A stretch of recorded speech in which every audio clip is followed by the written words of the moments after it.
ప్రియులారా, ప్రభువైన యేసుక్రీస్తు నామములో మీకు అందరికీ శుభములు, వందనాలు.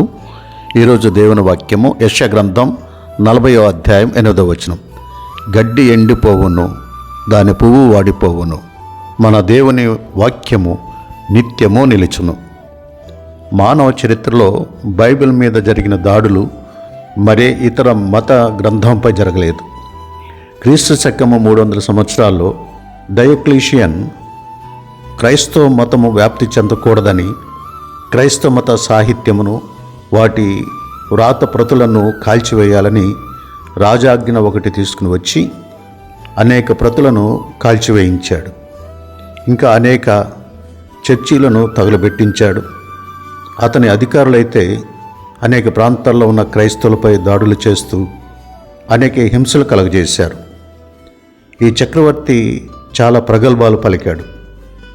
క్రైస్తవ మత సాహిత్యమును, వ్రాతప్రతులను నేను భూమి మీద లేకుండా సంపూర్ణంగా నాశనం చేశాను అని అన్నాడు.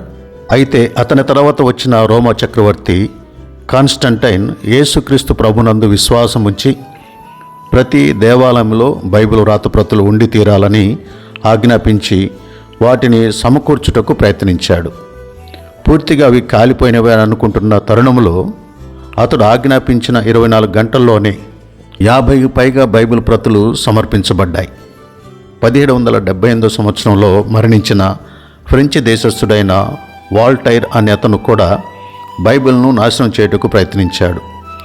బైబిల్ను తిరస్కరించవలసిందిగాను, నాశనం చేయవలసిందిగాను, లేక కాల్చివేయవలసిందిగాను ప్రయత్నాలు ఎన్నో జరిగినప్పటికీ ఇప్పటికీ ఇంకా బైబిల్ శాశ్వతంగానే ఉన్నది.